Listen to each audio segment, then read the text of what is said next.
জীবনে যে কোনো শখ বা আহ্লাদ পূরণের সুনির্দিষ্ট একটা সময় আছে। সঠিক সময়টা একবার পেরিয়ে গেলে শখ হয়তো পূরণ হয় ঠিকই, তবে তৃপ্তিটা ঠিক আগের মতো পাওয়া যায় না। 17 বছর বয়সে যেই বার্গারটা, বিরিয়ানিটা খেতে অমৃতের মতো লাগে, 27 বছর বয়সে এসে সেটা ভালো নাও লাগতে পারে। 18 বছর বয়সে এসে সমবয়সী কারো সাথে শাড়ি পাঞ্জাবি পরে রিকশায় ঘুরতে ভালো লাগতে পারে।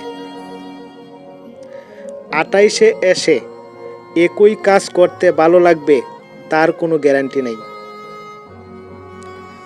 19 বছর বয়সে বিশ্ববিদ্যালয়ের সেকেন্ড ইয়ারে বন্ধু বান্ধব নিয়ে বান্দরবন ট্যুর দিলে যেই আনন্দ পাওয়া যাবে, 29 বছর বয়সে সেই আনন্দ নাও পাওয়া যেতে পারে। একদিন নিজের ছাদে বাগান করব, এই আশায় বসে থেকে যেই মানুষটা নিজের বারান্দায় টবে কোনো গোলাপ এর চারা লাগালো না, ছাদ হওয়ার পর দেখা গেল সেই মানুষটার আর বাগান করারই সময় নেই।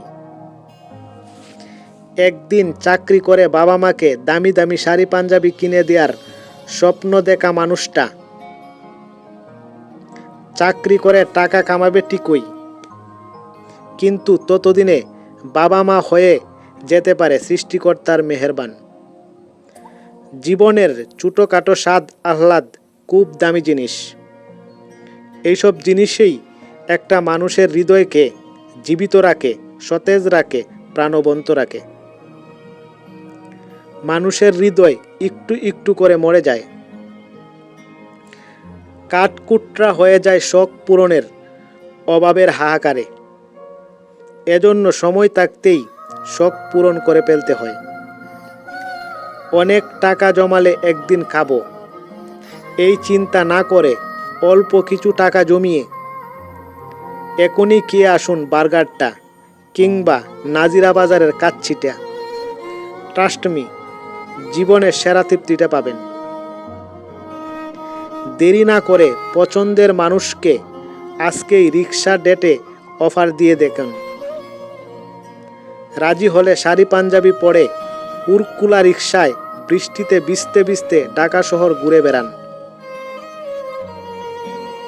পকেটে কিছু টাকা হলেই বন্ধুর গাড়ে হাত রেখে বলে, চল বেটা, বান্দরবন যাব, আজকেই যাব, এক্ষুনি যাব। ব্যাগ গুছা, চিটাগাঙের ট্রেন ধরতে হবে। নিজের ছাদে বাগান হবে এই আশায় বসে না থেকে বাসা বাড়ার টবেই লাগিয়ে ফেলুন পছন্দের গোলাপের চারাটা।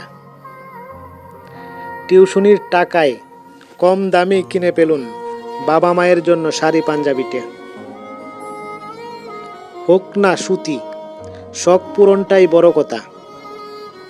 মনে রাখবেন, একদিন সব হবে এই আশায় যে নিজেকে বঞ্চিত করে তার জীবনে কিছুই হয় না। তার জীবন কাটে বিষণ্ণতায় আর অতৃপ্তিতে, শেষ হয় আফসোস আর হাহাকারে।